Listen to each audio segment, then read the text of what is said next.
Yeah, good evening. Good evening, sir. Yeah, good evening, all. Mr. Mohit Bhave, Yes, sir. you came last time also, no? Attended one of the session and others I do the recorded versions. Which one you feel better, the recorded or the live one? Sir, if there is something that needs to be solved urgently, then life is better. And if the topic or discussion is not that relevant right now, then the recorded version can also be seen. Recorded, it will be available, only the topics which will be discussed, not the topic that maybe the which you want that one. And this live also we conduct used to only on Saturday. So in between we thought that whenever somebody required on that time we can arrange this live discussion also, but that to be made as we thought to be paid one, because the person who is experienced one, he is coming for the to provide your solutions, and that one in the, so he is spending his time, effort, and that one. So on that time it will be with the paid one is better, because the person who is giving solution, he also may be expecting something like that, we thought. But I think in group we posted this one, but it's the response what we received is not paid, it's not they okay with that one, so we again continue with the same which we are doing. If you make the paid, it will be better. Fine, sir. It's okay, no? Yeah, we also thought it's okay, because if we are stuck with some of the issues or problem on that, if we, somebody's help us who are experienced in that one, it will be better. Like that we thought. Okay, again we'll think that we'll maybe again post if somebody, I mean, the numbers is more, then we can go for this one. Kamesh Patil, you are coming first time? Good evening. Are you coming first time to this meeting? Yes, yes. Okay. Can you please introduce to the team? The design engineer, Mhm. and I have experience of 11 years. FEA analysis, CFD analysis, pressure vessel designs was Metalic, like this. Okay. So your total, you are in static with 11 years, right? Yes, yes. No, not 11 years. Uh-huh. I'm starting only 4 to 5 years. Okay. And before that one? I was a teacher, assistant professor. Oh, okay. So, for FE analysis and that one, I think you some presentation in that one you given in Canada and Europe, like that, no? Right? No. I just send you some presentation link. Uh-huh. Okay. So you used to do FE analysis and that one, right? Yes. Okay. So did you do this fatigue analysis also for vessels, that one? No, sir, no. Okay. In FE analysis, what kind of FE analysis you used to do? Basically, stress analysis, checking deformations, hydrostatic test pressure, internal pressures, like that. Also thermal variation. Yes, thermal analysis also. Okay, good to, because we used to get means in our in calculation, design calculation, normally we used to PVLite on that one. If in PVLite, if they consider the higher this safety factor on that one, no? So if it is not, if it fails in, then we normally used to go for FE on that one. Especially for the non-metallic jobs, there is a need of FE analysis, FRP, PVDF, PTF, like that. So you used to do non-metallic. Yes, FRP, PVDF, PTF, PTFE, like that ones. Okay, but this FRP and that one, it's almost, it's standard, no? It's they given the sizes, that thickness, everything they given, like in API 12, I think 12P, right? Yes. API 12, they given some standards that they made on the sizes, thickness, everything they made the standards. Accordingly, we have to use. Yes. And they need the FE analysis also. Yeah, after that one, if the client wants verification whether they consider this is okay, then we again go for FEN. Yes, as per ASME section division. Yeah, ASME 10, is it 10 or 12? I think. Division second, part 5. ASME section 2, part 5. Section 8, division 2nd, in the table 5. Okay, Chapter 5. okay. You used to go ASME section 8, division 2. And also there is Yes, some ASME 12 also there, no? Some FRP tanks and then. No, I'm not doing that one. So there are my some friends who Okay. doing the FRP designs. I'm only related with analysis part. Okay. So you directly use only ASME section 2, part 5, right? You use that. That rules. According to that rules, I'm making my reports. Mm-hmm. Rules and standards as per their. But that part of 5, that rules, that's not related to only the FRP or any non-metal. It's also for metallic also, no? Yes, metallic also. Okay, so if you get the metallic also, you can analyze, right? Yes. I'm also doing analyzing of metallic also. Okay, metallic as well as this one.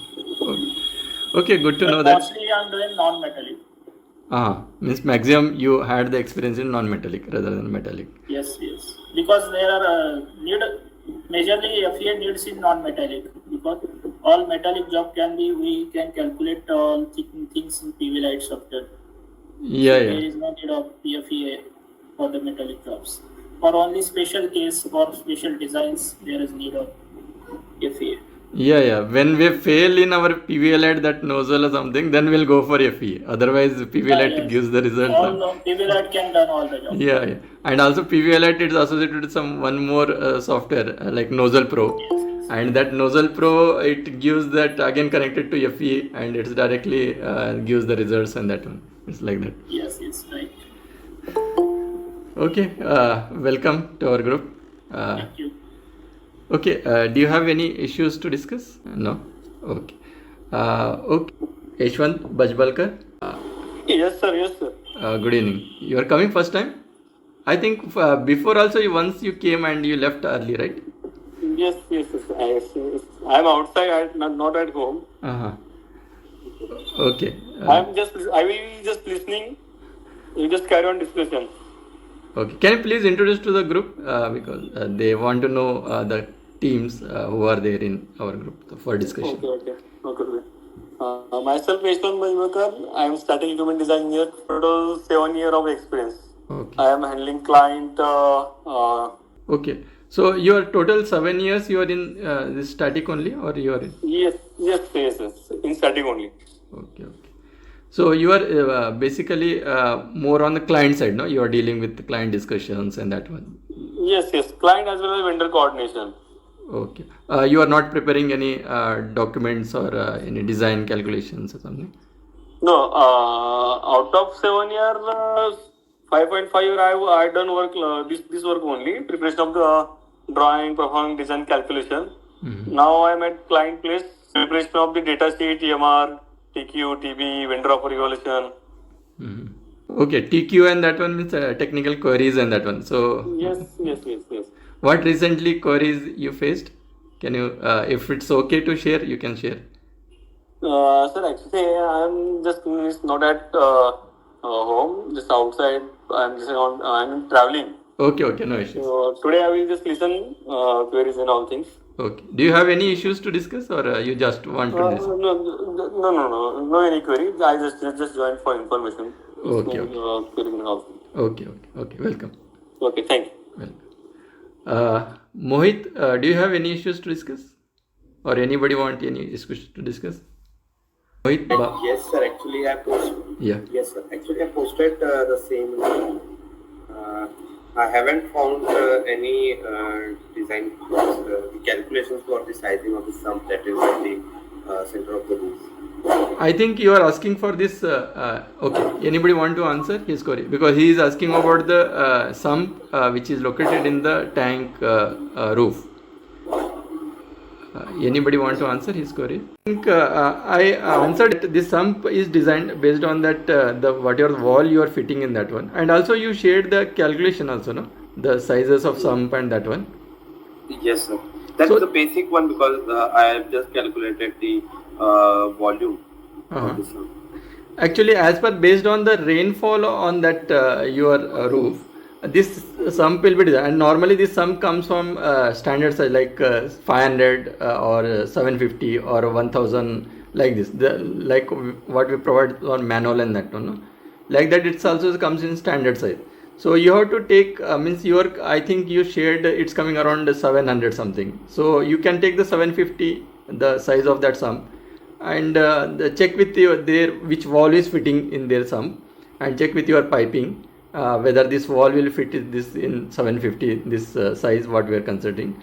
And the drain, what is the rainfall, it's the size which you are selecting. Based on that one, it's normally considered the rainfall for the 24 hours. Some client says that okay, consider for maybe 36 hours the rainfall on that roof, and that to be drained in 1 or 2 hours. They also use in their specification how much time it should be drained out. So considering these all things, you have to calculate whether the considered nozzle, whether it can drain that rainfall from that roof in that specified time.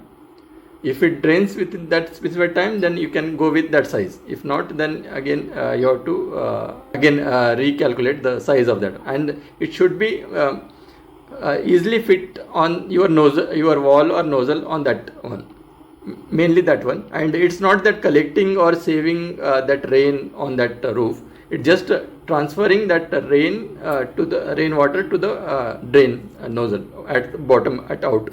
You have to that's you have to do. Or you have any doubts? Sir, actually, what we have done, actually we are the supplier for the roof drainage system. Okay. Now what we have done, that NRV is also in our scope of supply. We have provided 2 NRVs, one NRV in the inside the sump, which is of 6 inch. Okay, because the roof drainage system which is connecting is of 6 inch. So NRV also is of 6 inch. So accordingly, we have modified the dimensions of the sump, placing the NRV inside and taking the optimal clearances for the NRV inside the sump. So now what?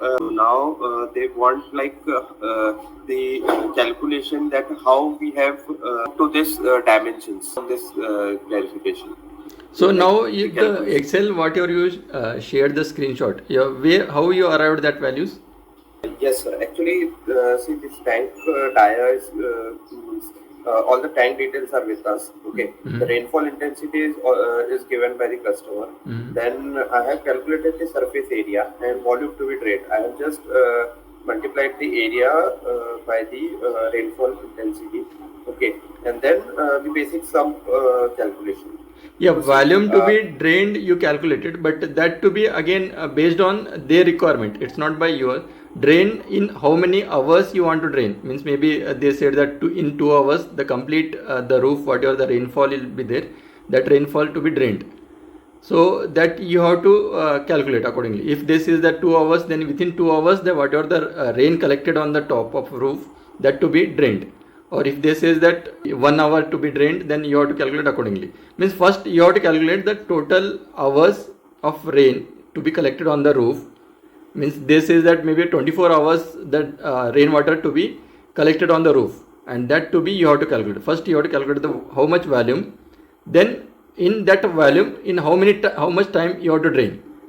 They 24 hours water to be drained in 1 hour, like that. If they said in their specification, then you have to calculate accordingly size of that drain nozzle, like this.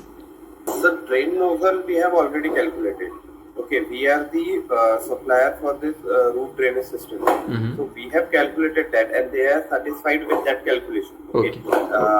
We have provided one roof drainage system of 6 inch. Okay, along with the bottom auxiliary pipe that is connecting the drain nozzle on the shell.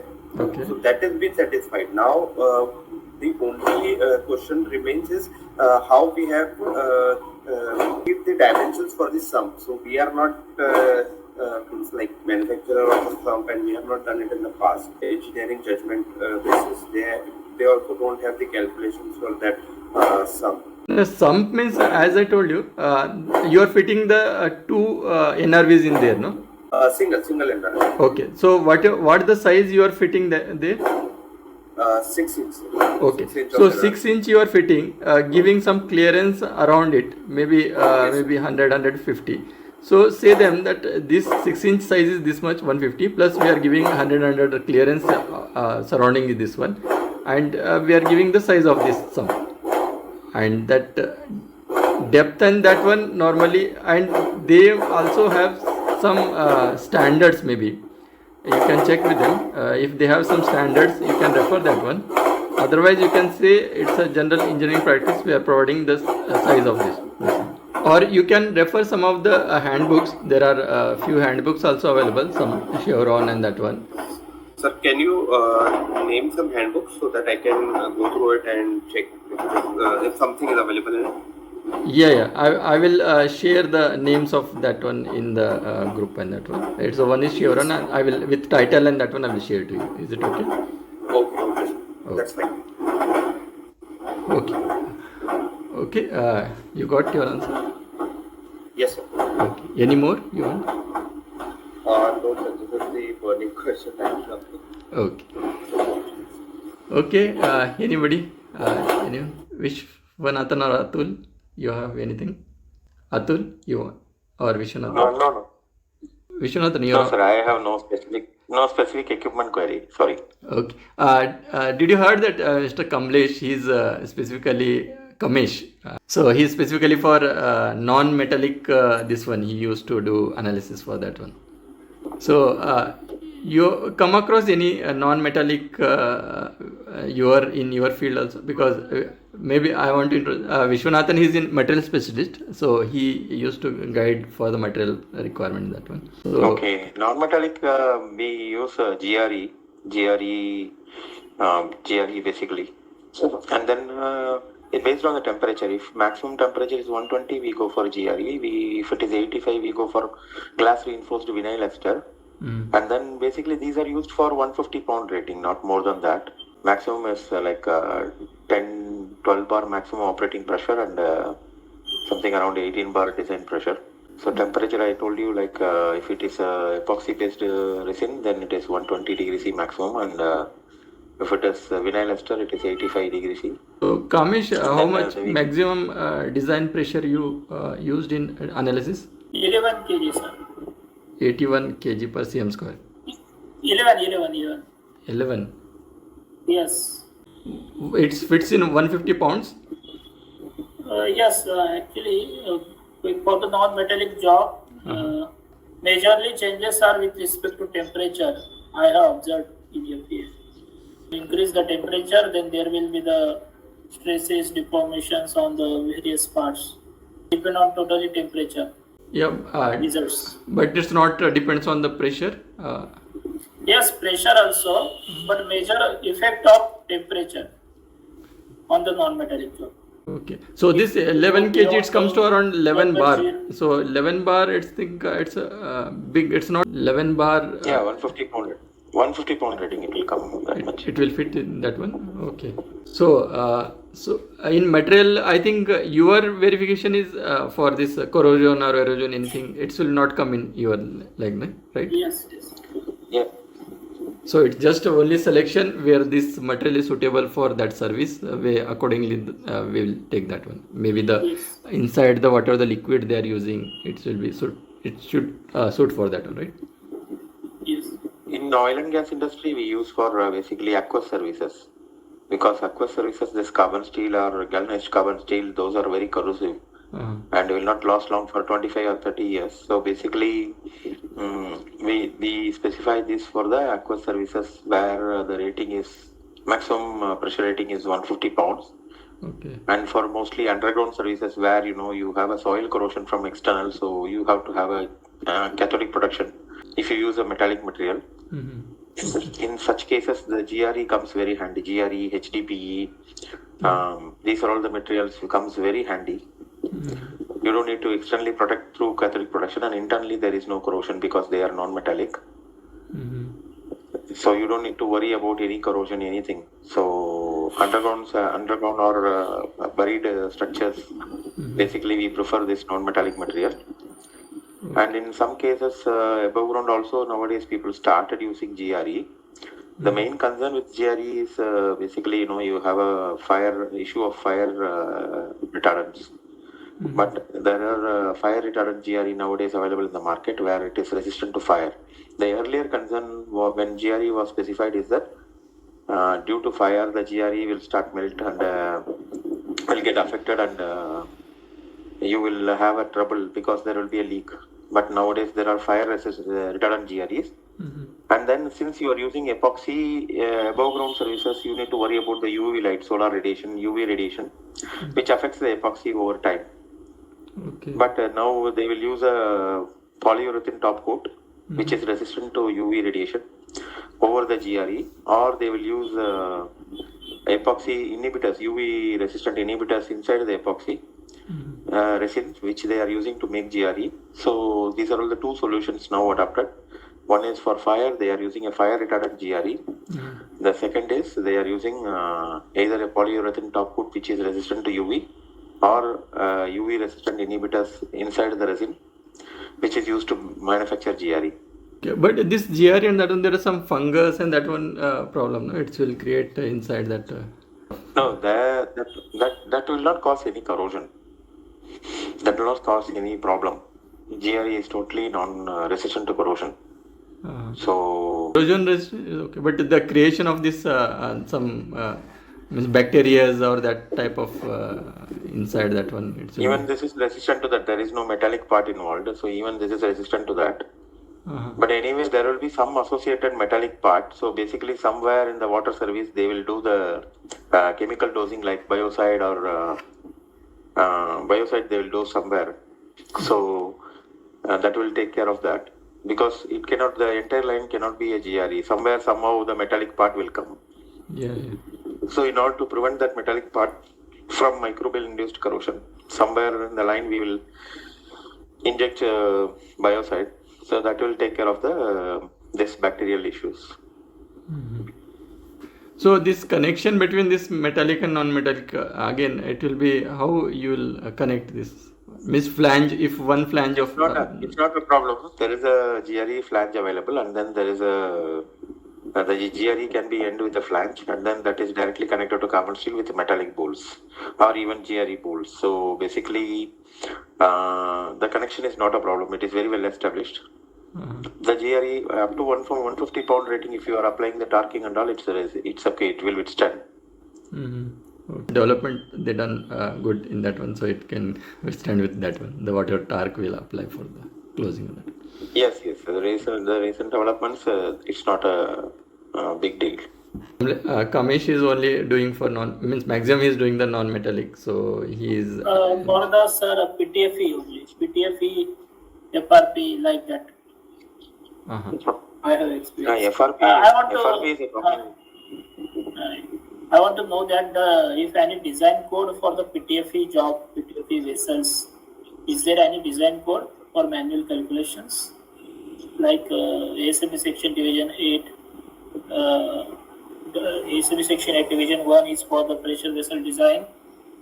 Like metallic jobs, there are only metallic related.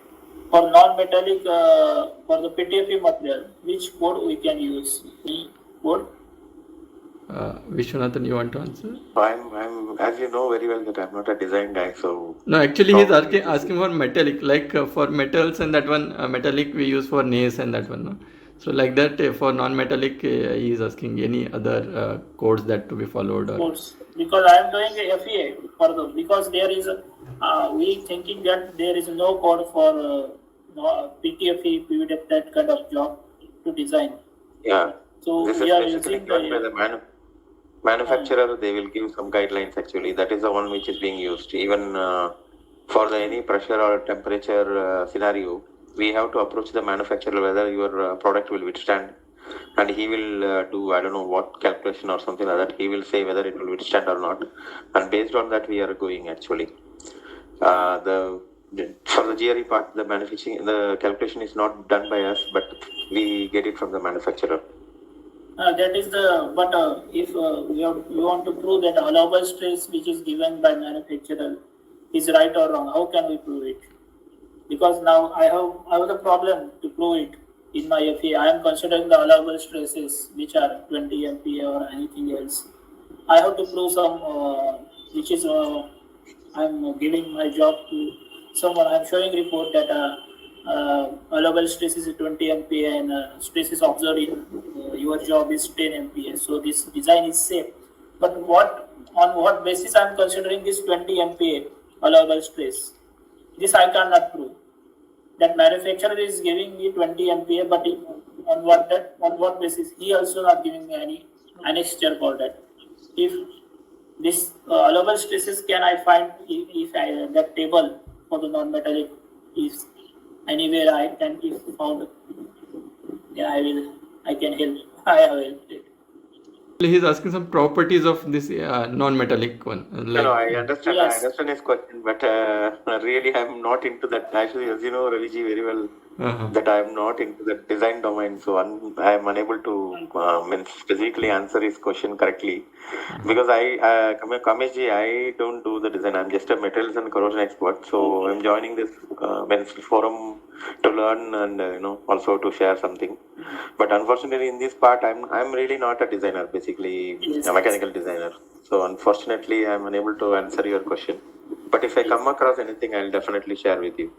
Yes मुझे problem क्या होता है कि PTF अगर मैं material का analysis करता हूँ या फिर कोई भी नॉन मेटालिक मटेरियल है पीवीडीएफ है पीवीपी है अभी मुझे उसका अलाउबल स्ट्रेस में मुझे प्रूव करना है कि भाई ये स्ट्रेस इसमें आया है और ये मैंने अलाउबल स्ट्रेस लिखा है 20 लेकिन अभी सामने वाला बोल रहा है कि और ये मैं प्रूव नहीं कर सकता क्योंकि मेरे पास कहीं पे भी लिटरेचर नहीं है उसका कहाँ पे भी लिखा नहीं है कोई कोड में लिखा नहीं है जैसे कि एसएम में अपने टेबल एसएम सेक्शन सेकंड में अपना मटेरियल लिस्ट दिया गया है पूरा उसको टेम्परेचर के हिसाब से अलाउबल स्ट्रेस दिए गए वो मेटेलिक्स हुए बराबर है ऐसे नॉन मेटेलिक का कहीं पे भी लिखा नहीं गया है कि अलाउबल स्ट्रेस इतना होना चाहिए ऐसा मुझे तो नजर नहीं आया अब तक. There are some ISO standards. You can check with. There are some. It's not basically the ASME standards deal with most of the non-metallic material, but I have seen some ISO standards. Like they are the ones mostly covering testing for non-metallics or something like that. Yes. So in ISO, if you search, probably you may get something on that because if you look at it ASME point of view, then you will never get it because there's nothing much into it. But we also for non-metallics, especially for non-metallics, we refer to ISO standards for testing and the explosive decompression or other tests, long-term durability test or for GRE even the water immersion test or something like that. We always refer to ISO standard because those are all the ones which address very nicely those tests. So Yes. I would recommend that you search for some ISO standards which may cover this aspect. Don't restrict yourself only for ASME or these sort of codes, but there are look for some ISO standards, international standard for organization, international organization for standardization, right? So ISO standards. so that may have this sort of information. There are D series codes some are for the non-metallic, but they are only tensile test like that are. There are no specifically allowable stresses or design guidelines of the PTFE vessels. There are no. I have no any PTFE line PTFE jobs. will have a PTFE you have a lining, right? You have it as a lining. Yeah, there are two kind of jobs. One of the PTFE line with SS body or MS body, or directly PTFE, pure PTFE material with the PTFE pipe. Mm-hmm. Or PTFE plate, solid plate. We can also make from that. There are two kind of jobs in non-metallic. So I'm doing both of the job, in a lining also and in solid also. Another idea is just you try to contact the manufacturer, not manufacturer of the equipment. I'm talking about the manufacturer of the material, raw material. Yes. So they will have their own chart.